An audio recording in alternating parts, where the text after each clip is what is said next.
الحمد لله رب العالمين والصلاة والسلام على أشرف الأنبياء والمرسلين أما بعد فأعوذ بالله من الشيطان الرجيم من همزه ونفخه ونفثه بسم الله الرحمن الرحيم رب اشرح لي صدري ويسر لي أمري واحلل عقدة من لساني يفقه قولي اللهم انفعنا بما علمتنا وعلمنا ما ينفعنا وزدنا علما فبشر عباد الذين يستمعون القول فيتبعون أحسنه أولئك الذين هداهم الله وأولئك هم أولو الألباب أعوذ بالله من الشيطان الرجيم بسم الله الرحمن الرحيم انفروا خفافا وثقالا وجاهدوا بأموالكم وأنفسكم في سبيل الله ذلكم خير لكم إن كنتم تعلمون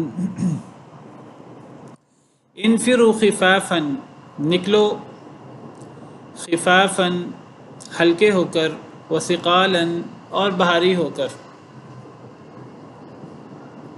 خفافا خافافا تخفیف خفت ہلکی چیز کو کہتے ہیں اور ثقالا ثقل سے ہے سا قاف لام ثقل بوجھ کو کہتے ہیں فلاں چیز بڑی خفیف ہے فلاں چیز بڑی ثقیل ہے تو نکلو ہلکے اور بھاری وجاہدوا باموالکم وانفسکم فی سبیل اللہ اور جہاد کرو اپنے مالوں کے ساتھ اور اپنی جانوں کے ساتھ فی سبیل اللہ کے راستے میں ذالکم خیر لکم یہ زیادہ بہتر ہے تمہارے لیے ان کنتم تعلمون اگر تم جانتے ہو سورۃ توبہ میں جیسے میں نے ذکر کیا کہ غزوہ تبوک کے حالات بیان ہوئے ہیں اور یہ ایک دو آیات پیچھے سے غزوہ تبوک کا ذکر شروع ہو گیا ہے۔ پیچھے ہم نے پڑھا کہ اے ایمان والو تمہیں کیا ہو گیا جب تمہیں کہا جائے کہ اللہ کے راستے میں نکلو تو تم زمین کی طرف بوجھل ہو جاتے ہو، تم سست پڑ جاتے ہو۔ تو اس آیت کریمہ میں بھی اسی طرح جہاد کی ترغیب ہے کہ تمہیں جہاد کے لیے نکلنا چاہیے۔ مسلمان تو نبی کریم صلی اللہ علیہ وسلم کے حکم پر لبیک کہنے والے اور آپ کے اشارہ ابرو پر جانیں قربان کرنے والے، مسلمان تو آپ کے حکم کے منتظر رہا کرتے تھے، لیکن منافق بھی تھے، پھر کچھ نئے مسلمان ہونے والے، تو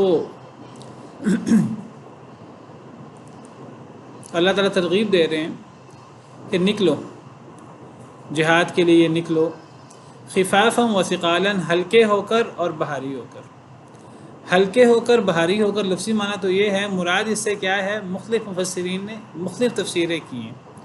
بعض مفسرین کہتے ہیں ہلکے سے مراد اکیلے اکیلے اور بھاری ہو کر سے مراد اکٹھے، یعنی بہت زیادہ لوگ اکٹھے بھی نکلو، اکیلے اکیلے بھی نکلو، جیسے تمہیں سہولت ہو ویسے نکلو۔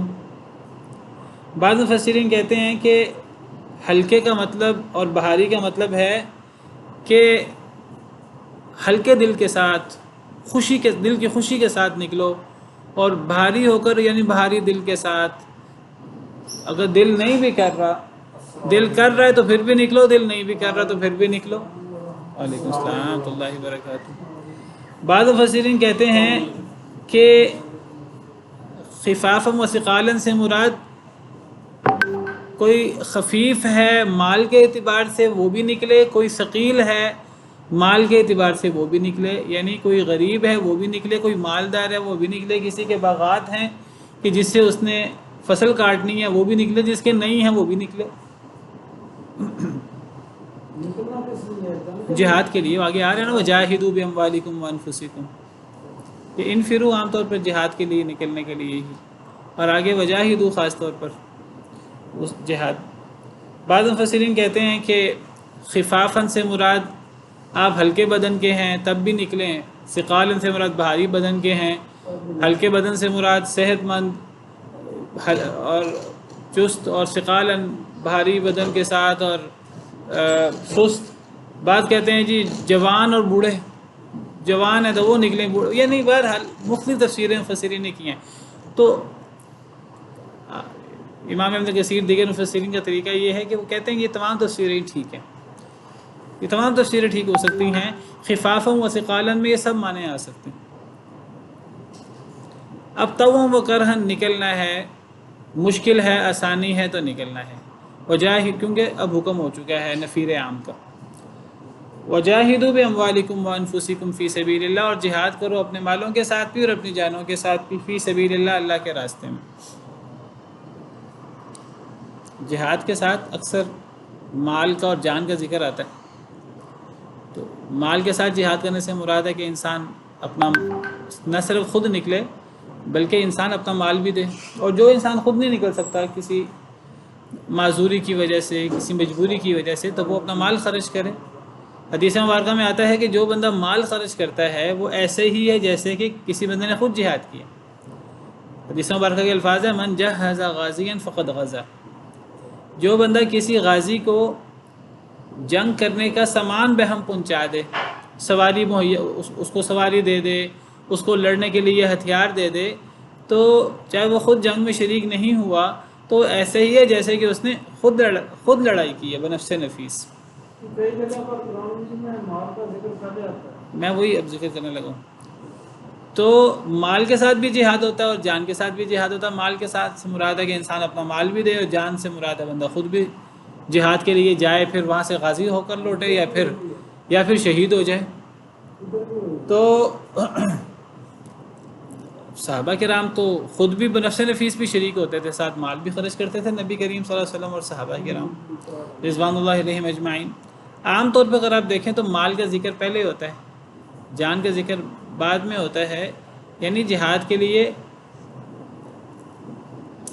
یعنی جو ہے وہ جانے تو یعنی شہید ہوتے تھے لوگ، لیکن اس دور میں تعداد کم ہوتی تھی لشکروں کی اور جانی نقصان کم ہوتا تھا، تو زیادہ تو مال وغیرہ خرچ ہوتا تھا اور مال کی اہمیت بہت زیادہ تھی. تو باقی لڑنے والے افراد کم ہوتے تھے. بہرحال جہاد کرو اپنے مالوں کے ساتھ بھی اور اپنی جانوں کے ساتھ بھی. تو جس طرح جہاد بالنفس ہوتا ہے، اس طرح جہاد بالمال اس کی اہمیت بھی کم نہیں ہے کسی طرح. جو انسان جہاد بالنفس نہیں کر سکتا معذوری وغیرہ کی وجہ سے، کسی اور وجہ سے، تو جہاد بالمال تو کرے. ورنہ انسان تو دام درم سخن ہر طریقے سے دین کے غلبہ میں شریک ہو، فی سبیل اللہ، اللہ کے راستے میں.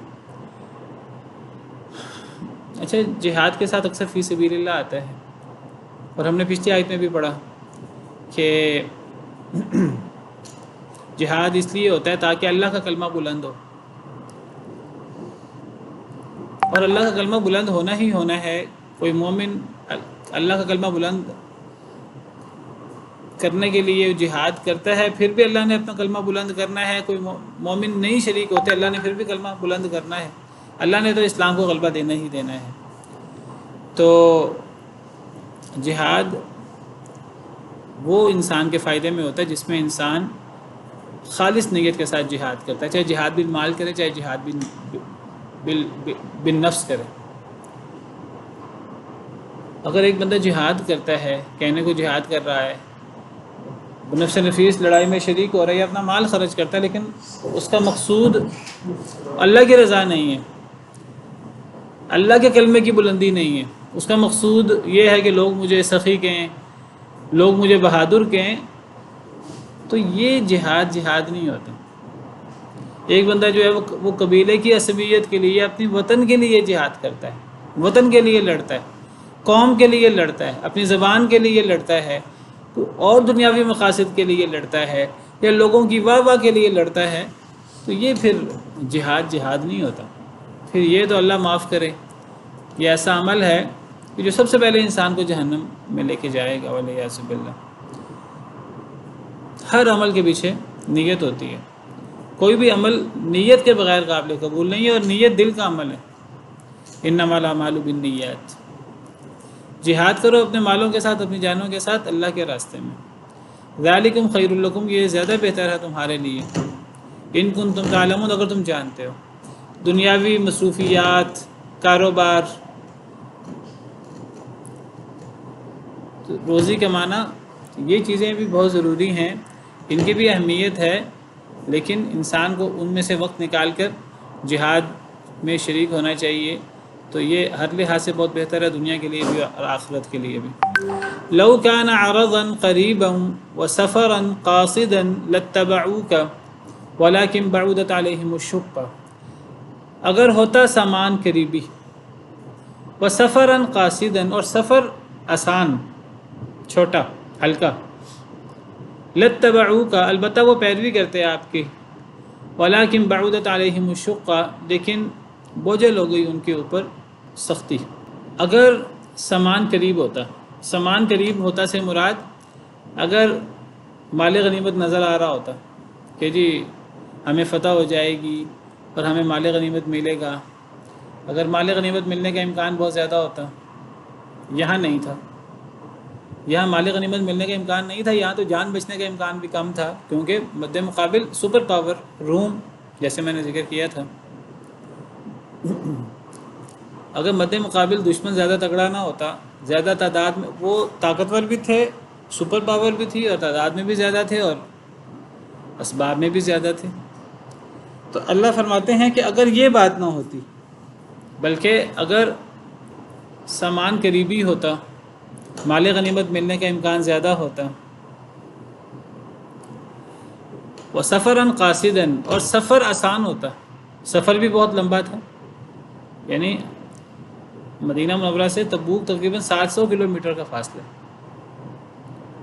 مکہ سے مدینہ جو اس سے تھوڑا ہے تقریباً 400 کے قریب، وہ 8-9 دن وہاں لگ جاتے تھے اس دور میں، تو یہ 15-16 دن کا جو سفر ہے تو یہ آسان سفر نہیں تھا، اور جب دشمن بھی طاقتور، سپر پاور، زیادہ اسباب ہیں ان کے پاس، زیادہ تعداد ہے، سفر بھی لمبا ہے، اور گرمی کا موسم بھی تھا، شدید موسم بھی تھا، اور ساتھ پھلوں کے پکنے کا موسم بھی تھا، اگر مال غنیمت ملنے کا امکان زیادہ ہوتا، اگر سفر چھوٹا ہوتا، لاتبعوک البتہ وہ آپ کی پیروی کرتے، ولکن بعدت علیہم الشقہ لیکن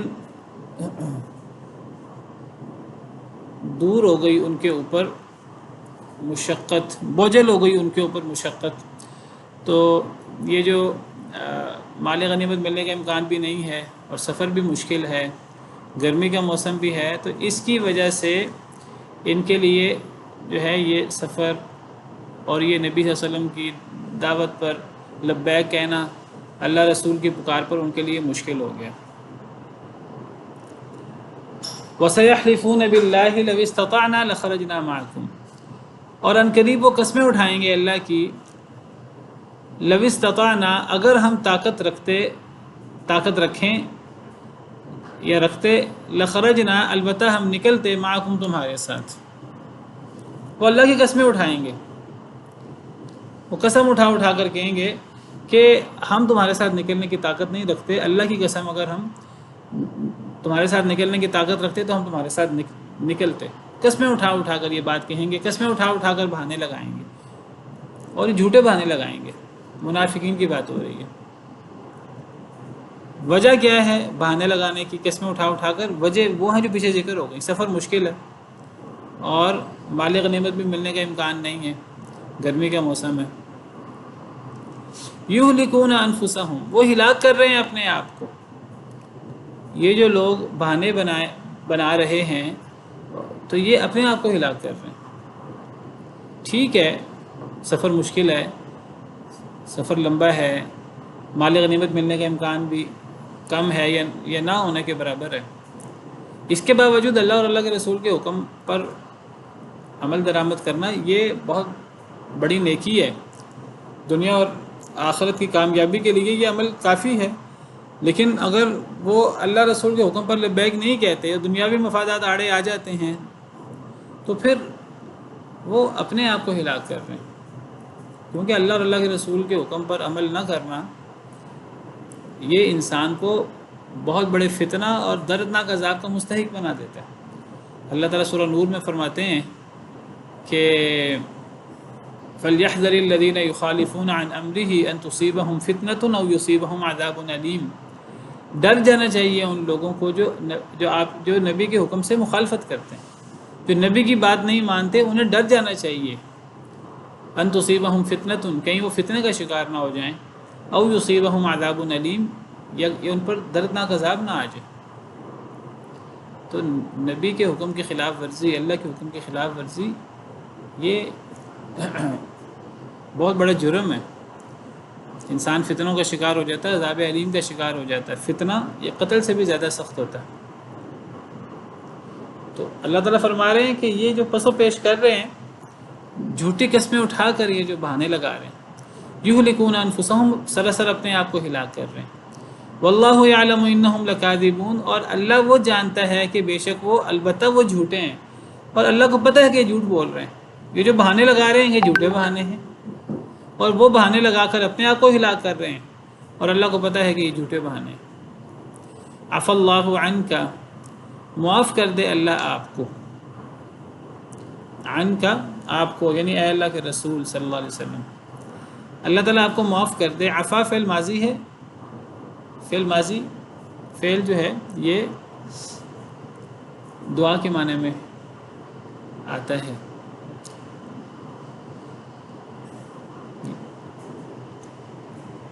یا آپ اس کا معنی کریں عفا اللہ عنک، اللہ نے آپ کو معاف کر دیا۔ لما اذنت لہم، کیوں اجازت دی آپ نے ان کو، حتی یتبین لک الذین صدقوا، حتیٰ کہ واضح ہو جاتا آپ کے لیے، واضح ہو جاتے آپ کے لیے وہ لوگ جنہوں نے سچ کہا، وتعلم الکاذبین، اور آپ جان لیتے جھوٹے لوگوں کو۔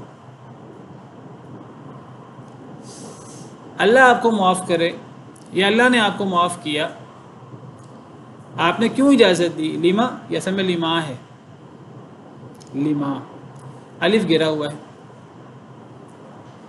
ما کا مطلب کیا، ما استفہامیہ ہوتا ہے، اور لما لام ذلی کے لیے کے معنی میں، تو لما کا مطلب کس لیے، الف گرا ہوا ہے، تو لما کی بجائے لما، کس لیے، کیوں، اذنتا آپ نے اجازت دی، لہم ان کو، اللہ آپ کو معاف کرے، آپ نے ان کو کیوں اجازت دی، حتیٰ یتبین لک الذین صدقوا، حتیٰ کہ خوب واضح ہو جاتے آپ کے لیے وہ لوگ جنہوں نے سچ کہا، اور حتیٰ کہ آپ جان لیتے جھوٹے لوگوں کو۔ یہاں اللہ تعالیٰ نبی صلی اللہ علیہ وسلم کو تنبیہ فرما رہے ہیں کہ اے نبی صلی اللہ علیہ وسلم، آپ کو ایسا نہیں کرنا چاہیے تھا۔ کیسا نہیں کرنا چاہیے تھا؟ آپ کو ان کو اجازت نہیں دینی چاہیے تھی۔ ہوا کیا کہ یہ غزوہ تبوک کا بڑا اہم غزوہ ہے، مشکل غزوہ ہے، جتنی مشکل آزمائش ہوتی ہے اتنا بڑا امتحان ہوتا ہے۔ جتنا بڑا امتحان تھا تو اب منافق اتنے زیادہ پریشان ہوئے اور پس و پیش کیا انہوں نے، اور انہوں نے الٹے سیدھے بہانے بنائے، جیسا پچھلی آیت میں ہم نے پڑھا۔ تو نبی کریم صلی اللہ علیہ وسلم نے جب دیکھا کہ لوگ بہانے بنا رہے ہیں، بلا وجہ کے جھوٹی قسمیں اٹھا رہے ہیں، تو نبی صلی اللہ علیہ وسلم ناراض ہوئے لوگوں سے۔ آپ کو لوگوں کے رویے کی تکلیف ہوئی کہ اللہ کا حکم ہے اور یہ لوگ آگے سے بلا وجہ الٹے سیدھے بہانے بنا رہے ہیں۔ منافق ہمیشہ الٹے سیدھے بہانے بناتے تھے۔ غزوہ خندق کے موقع پر الٹے سیدھے بہانے بنائے کہ جی ہمارے گھر جو ہیں وہ کھلے ہیں، ہمارے گھروں میں محافظ کوئی نہیں ہے، ہم جنگ کریں گے تو گھروں کا دھیان کون کرے گا، اس قسم کے بہانے۔ جنگ تبوک میں بہت بہانے لگائے، جھوٹی قسمیں اٹھائیں، جس میں پیچھے ہم نے پڑھا وَسَيَحْلِفُونَ بِاللَّهِ لَوِ اسْتَطَعْنَا لَخَرَجْنَا مَعَكُمْ۔ جب نبی صلی اللہ علیہ وسلم نے دیکھا کہ یہ بہانے بنا رہے ہیں، اور پتہ لگ جاتا فوری کہ کون بہانہ بنا رہا ہے اور کس کی وجہ جینون ہے، کوئی معذور ہے، کوئی بیمار ہے، سمجھ آ جاتی ہے، اور جو معذور نہیں ہے اس کے لہجے سے پتہ لگ جاتا ہے کہ یہ بہانہ بنا رہے، جھوٹ بول رہا ہے۔ جب نبی صلی اللہ علیہ وسلم نے دیکھا کہ یہ لوگ جان چھڑا رہے ہیں، منافق قسم کے لوگ، تو نبی صلی اللہ علیہ وسلم کو غصہ آیا، آپ کو ناراضگی محسوس ہوئی، لوگ اجازت مانگ رہے ہیں اور آپ ناراض ہو کر آپ کو اجازت دے رہے ہیں، ٹھیک ہے جی جاؤ۔ تو اللہ تعالیٰ تنبیہ کر رہے ہیں کہ آپ کو اس طرح اجازت نہیں دینی چاہیے تھی، آپ کو زیادہ تحقیق کر کے اجازت دینی چاہیے تھی۔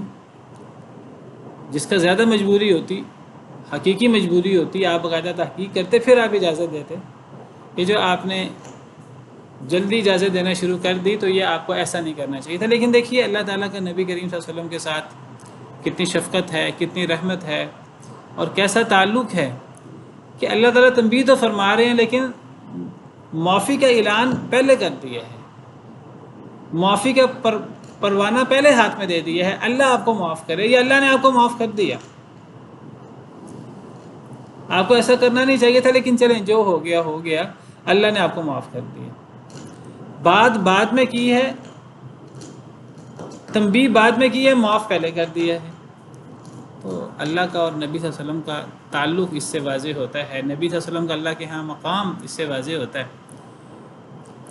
اور اس سے پتہ لگتا ہے کہ بات کرتے ہوئے کسی سے حفظ مراتب کا دھیان رکھنا کتنا ضروری ہے۔ اب اللہ تعالیٰ کے لیے تو نبی صلی اللہ علیہ وسلم اللہ کے بندے ہی ہیں، عاجز بندے ہی ہیں، لیکن دیکھیے اللہ تعالیٰ اپنے پیارے نبی صلی اللہ علیہ وسلم کو اللہ تعالیٰ ڈانٹ سکتے ہیں، ناراضگی کا اظہار کر سکتے ہیں، لیکن اللہ تعالیٰ پہلے عفا اللہ عنک پہلے یہ فرماتے ہیں اور پھر اللہ تعالیٰ تنبیہ فرماتے ہیں۔ اس سے پتہ لگتا ہے کہ ہر بندے سے ایک جیسا رویہ نہیں ہوتا، ایک عام شخص کوئی منافق کوئی معاملہ کرے اس کے ساتھ اور رویہ ہوگا، ایک مسلمان کوئی معاملہ کرے، ایک جو ہے وہ جان باز مسلمان ایک معاملہ جو ہے وہ کسی نبی سے ہو تو اس کے ساتھ اور معاملہ ہوتا ہے۔ یہ قرآن کریم میں نے کئی دفعہ پوائنٹ آؤٹ کیا ہے ایسی چیزوں کو۔ حواری کہتے ہیں کہ اے اللہ تعالیٰ ہم اپنا اطمینان قلب چاہتے ہیں، آسمان سے مائدہ اتار دیں، دسترخوان اتار دیں، تو اللہ کی طرف سے ڈانٹ آتی ہے۔ اور حضرت ابراہیم علیہ السلام مطالبہ کرتے ہیں تو اللہ تعالیٰ ان سے کہتے ہیں کہ کیا یقین نہیں ہے، کیا اطمینان قلب نہیں ہے؟ وہ کہتے ہیں اطمینان قلب ہے لیکن یقین تو ہے، ایمان تو ہے، لیکن اطمینان قلب چاہتا ہوں، اللہ دکھا دیتے ہیں۔ ایک بات کفار کرتے ہیں، اللہ کا ان کے ساتھ بڑا درست رویہ ہوتا ہے، ایک بات صحابہ کرتے ہیں، اللہ کا ان کے ساتھ بالکل اور انداز ہوتا ہے۔ سورہ حجرات کے اندر اللہ تعالیٰ صحابہ کرام کے بارے میں فرماتے ہیں کہ وَاعْلَمُوا أَنَّ فِيكُمْ رَسُولَ اللَّهِ، جان لو کہ تم میں اللہ کے رسول ہیں، لَوْ يُطِيعُكُمْ فِي كَثِيرٍ مِّنَ الْأَمْرِ لَعَنِتُّمْ، اگر ہر معاملے میں نبی تمہاری اطاعت کریں، تمہاری بات مانیں تو تم خود مشکل میں پڑ جاؤ گے۔ پیار سے سمجھایا، بات صحابہ کی ہے، لیکن یہی بات سورہ نور میں جب کفار کے حوالے سے آئی تو بڑا ہی اللہ تعالیٰ کا غضبناک انداز ہے۔ وَلَوِ اتَّبَعَ الْحَقُّ أَهْوَاءَهُمْ لَفَسَدَتِ السَّمَاوَاتُ وَالْأَرْضُ وَمَنْ فِيهِنَّ، اگر حق ان کی خواہشوں کے مطابق اترے جیسے یہ چاہتے ہیں کفار، تو زمین و آسمان تباہ و برباد ہو جائیں۔ یعنی سورہ نور میں اللہ فرما رہے ہیں اگر یہ کفار چاہتے ہیں کہ ہم وحی کو تب مانیں گے، قرآن کو تب مانیں گے، نبی کو تب مانیں گے جب ہماری خواہش کے مطابق وہ بات کریں، تو اللہ فرماتے ہیں اگر حق تمہارے مطابق ہو جائے، تمہاری پیروی شروع کر دے، تو زمین و آسمان میں تو فساد اور تباہی آ جائے گی، بڑا سخت انداز ہے۔ لیکن یہی بات جب صحابہ کرام کے حوالے سے اللہ تعالیٰ بالکل یہ بات یہی ہے کہ اگر نبی تمہاری اطاعت شروع کر دے، لو یطیعکم فی، جان لو تم میں اللہ کے رسول ہیں، اگر نبی تمہاری اطاعت کر لے، بات وہی ہے، وہاں تھا کہ حق ان کی پیروی کرے، حق ان کے مطابق اترے، اور یہاں ہے کہ نبی اے صحابہ اگر تمہاری پیروی کرے، اب انداز بڑا نرم ہے، سمجھانے والا انداز ہے کہ تم اے صحابہ تم خود مشکل میں پڑ جاؤ گے۔ یعنی اگر دین تمہارے مطابق اترنا شروع کر دے تو انسان کی عقل تو چھوٹی ہوتی ہے، انسان کا علم تھوڑا ہوتا ہے، تو دین جو اللہ دین اتارتا ہے، جو اللہ کا قضاء و قدر ہے، وہ انسان کے لیے ہر لحاظ سے بہتر ہے۔ میں چاہوں کہ جی اللہ میرے لیے یہ نہیں یہ فیصلہ کرے، میں اس فیصلے کو بہتر سمجھ رہا ہوں، مجھے نہیں پتا کہ جو میں چاہ رہا ہوں وہ بہتر ہے کہ بہتر نہیں، اللہ مجھ سے زیادہ بہتر جانتے ہیں، اللہ میرے لیے بہتر فیصلہ کریں گے۔ اللہ نے جو دین اتارنا ہے میرے لیے، میں اللہ سے کہوں گا اللہ تعالیٰ دین یہ نہیں یہ ہونا چاہیے، تو میں مشکل میں پڑ جاؤں گا۔ تو لیکن دیکھیے بات ایک ہے، لیکن حفظ مراتب کا کتنا دھیان ہے قرآن کریم میں، کہ مسلمانوں سے کوئی معاملہ ہو تو انداز فرق ہے، تم مشکل میں پڑ جاؤ گے، سمجھایا جا رہا ہے۔ کفار کا معاملہ ہو ڈانٹا جا رہا ہے کہ زمین و آسمان میں فساد آ جائے گا، تباہی آ جائے گی۔ نبی کا معاملہ ہے تو اللہ تعالیٰ ان کو دکھا رہے ہیں کہ اللہ مردوں کو کیسے زندہ کرتے ہیں۔ حواریوں کا معاملہ ہے جو نبی نہیں ہے تو وہاں ڈانٹ پڑ جاتی ہے۔ یہاں نبی صلی اللہ علیہ وسلم کا معاملہ ہے تو انداز کیسے ہے، اس سے پتہ لگتا ہے کہ قرآن کریم ہمارے اصلاح کے لیے بھی ہے، اس میں ہمارے لیے بہت زیادہ سیکھنے کے موقع ہیں، تو لوگوں سے بات کرتے ہوئے حفظ مراتب کا دھیان رکھنا چاہیے۔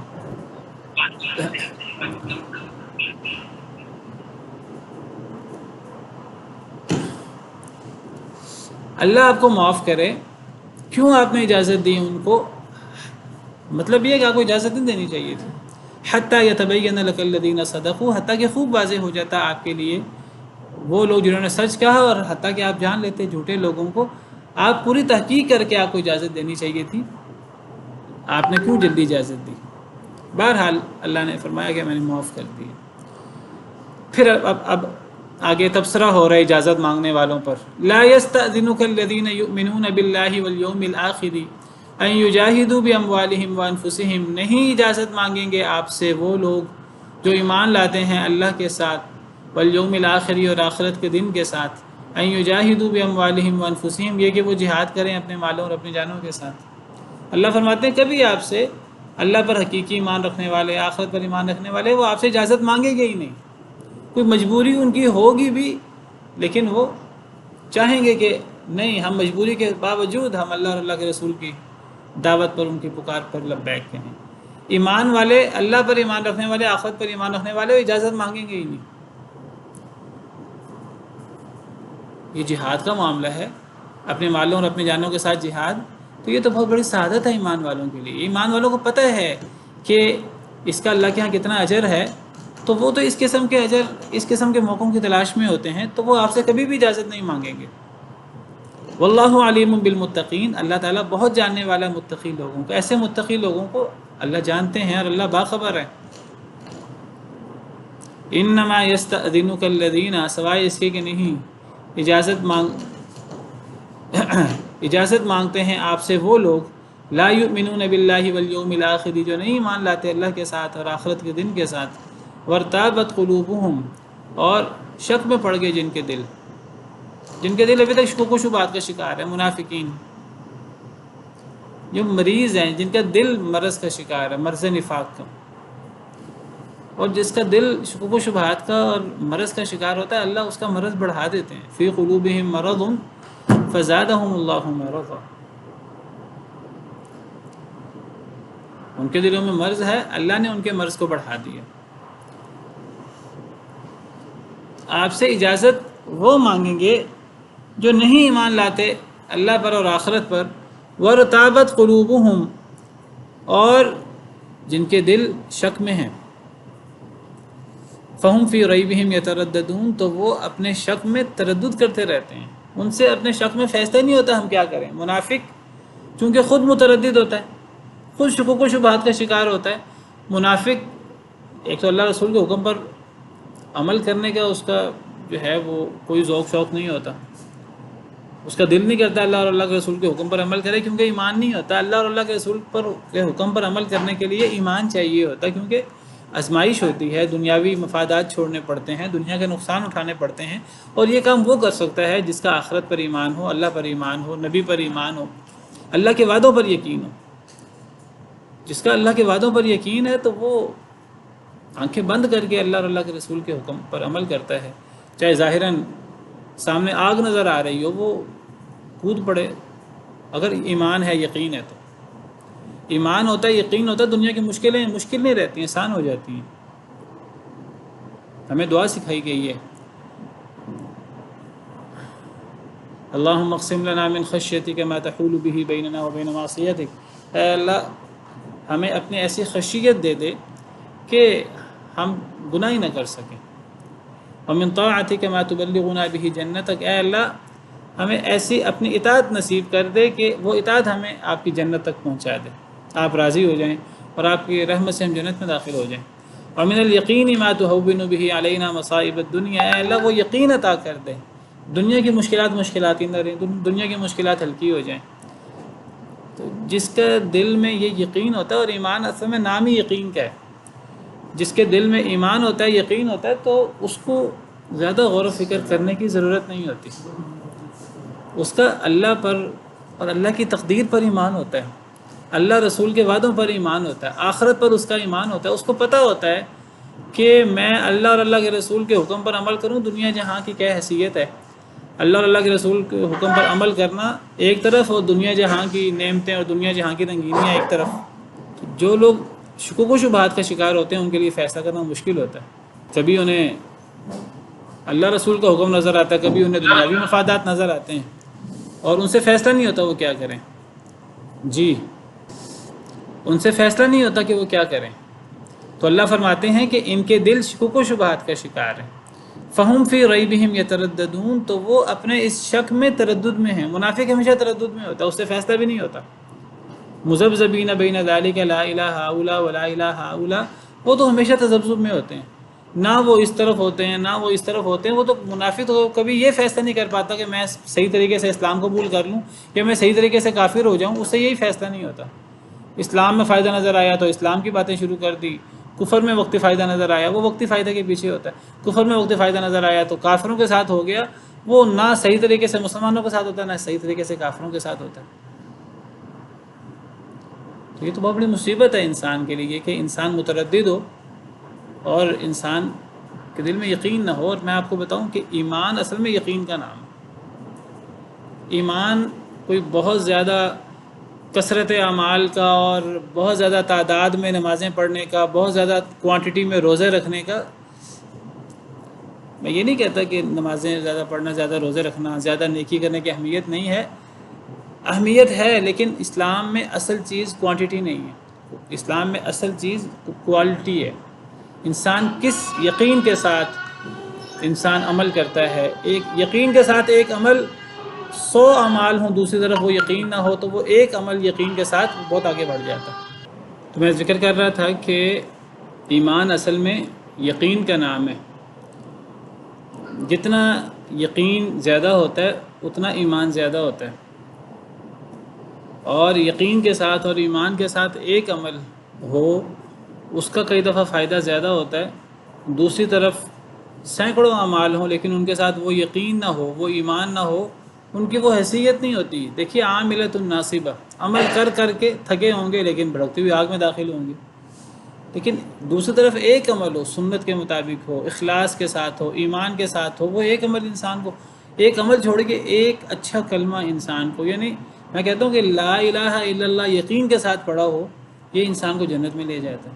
حدیث مبارک ہے، نبی صلی اللہ علیہ وسلم نے فرمایا جو بندہ لا الہ الا اللہ پڑھتا ہے یقین کے ساتھ، مستیقنا کے الفاظ ہیں، یقین کے ساتھ ایک بندہ پڑھتا ہے. ہم تو اکثر لوگ یہ لا الہ الا اللہ اور اس قسم کے کلمات پڑھتے ہیں، وہ یقین اور ایمان نہیں ہوتا.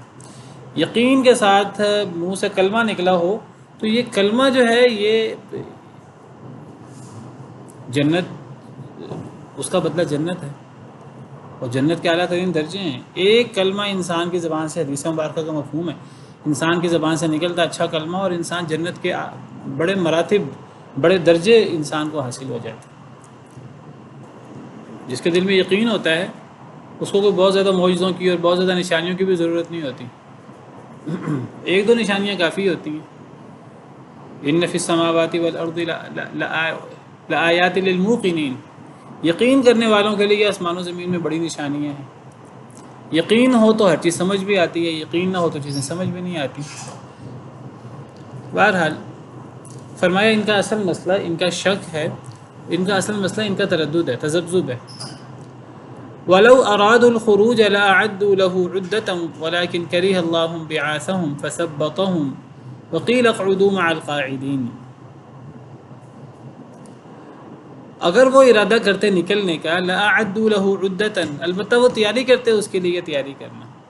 وَلَكِنْ كَرِهَ اللَّهُ بِعَاثَهُمْ، لیکن ناپسند کیا اللہ نے ان کا اٹھنا. انبعاثہم باب انفعال ہے بعثہ سے. بعثہ کا مطلب کیا ہوتا ہے؟ بعثہ، جی نبی صلی اللہ علیہ وسلم نبیوں کو مبعوث کہتے ہیں. اور بعثت، بعثت قیامت کے، یعنی قیامت کے لیے اٹھنے کو بعثت کہتے ہیں. تو بعثہ کا مطلب کیا ہوا؟ بھیجنا، کسی کو بھیجنا، کسی کو اٹھانا. نبی مبعوث ہوتے ہیں یعنی اللہ نے ان کو بھیجا ہوتا ہے، اللہ نے انہیں بطور نبی مقرر کیا ہوتا ہے. تو بعث کا مطلب اٹھانا. یوم البعث فہذا یوم البعث ولکنکم کنتم لا تعلمون، یہ اٹھانے کا دن ہے، زندہ کرنے کا دن ہے. تو بعث کا مطلب کسی کو اٹھانا. اور بعث یہ اسی سے باب انفعال ہے. باب انفعال کے اندر لزوم ہوتا ہے، خود اٹھنا. بعث کا مطلب اٹھانا، کسی کو بھیجنا. انبعث کا مطلب خود اٹھنا. انبعث کا مطلب اٹھنا اور بعث اٹھانا. ولیکن کرہ اللہ بعثہم، لیکن اللہ نے ناپسند کیا ان کا اٹھنا. ان کا اٹھنا یعنی ان کا ان کا جنگ میں شریک ہونا اور ان کا جو ہے وہ جہاد کے لیے ان کا شامل ہونا. اللہ نے ناپسند کیا ان کا اٹھنا. فثبتہم، تو اس نے ان کو روک دیا، اللہ نے انہیں روک دیا. وقیل اقعدوا مع القاعدین، اور کہا گیا بیٹھے رہو بیٹھ رہنے والوں کے ساتھ. اللہ فرماتے ہیں کہ یہ جو پچھلی آیت کے ساتھ اس کا تعلق ہے کہ آپ سے کبھی بھی مومن لوگ اجازت نہیں مانگیں گے. آپ سے ہمیشہ شکوک و شبہات والے لوگ، تردد والے لوگ، منافق قسم کے لوگ جو اللہ اور آخرت پر ایمان نہیں رکھتے، وہ آپ سے اجازت مانگیں گے. اور اللہ فرما رہے ہیں کہ یہ جو آپ سے اجازت مانگ رہے ہیں یہ اصل میں اجازت تو ایک بہانہ ہے، یہ ویسے نکلنا ہی نہیں چاہتے. اگر یہ مسئلہ ہوتا کہ یہ نکلنا چاہتے ہوتے، انہوں نے ساری تیاری کی ہوتی، اچانک کوئی مسئلہ آتا تو یہ کوئی بہانہ کرتے تو سمجھ بھی آتی کہ انہوں نے جہاد کے لیے تیاری کرنا آسان نہیں ہوتا، اس کے لیے وقت لگتا ہے.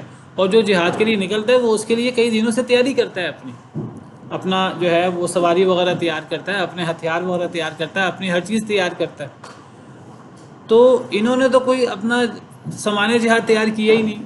سامان جہاد اس لیے تیار نہیں کیا، اچانک ان کو کوئی مجبوری پیش نہیں آئی، یہ پہلے نکلنا ہی نہیں چاہتے تھے. تو اللہ فرما رہے ہیں کہ اصل میں ان کے نہ نکلنے کی وجہ، ان کے یہ بہانے، ان کے عذر نہیں ہے، ان کے نہ نکلنے کی وجہ ان کا نفاق ہے اور ان کے شکوک و شبہات ہیں. اور انہوں نے نکلنے کی تیاری بھی نہیں کی ہوئی کہ نکلنے کی تیاری کی ہوتی ہے، اچانک کوئی عذر آ جاتا، کوئی اچانک بیماری آ جاتی، اچانک کوئی حادثہ ہو جاتا تو اب ان کے لیے نکلنا مشکل ہو جاتا ہے. انہوں نے تو پہلے تیاری نہیں کی. اگر یہ نکلنا چاہتے ہوتے تو یہ اس کے لیے پہلے سے تیاری شروع کر دیتے. ولیکن کرہ اللہ بعثہم، اللہ کہتے ہیں حقیقت کیا ہے؟ حقیقت یہ ہے کہ یہ جنگ سے پیچھے نہیں رہ رہے، یہ بہانے نہیں لگا رہے، اصل میں اللہ ہی انہیں شریک نہیں کرنا چاہتے.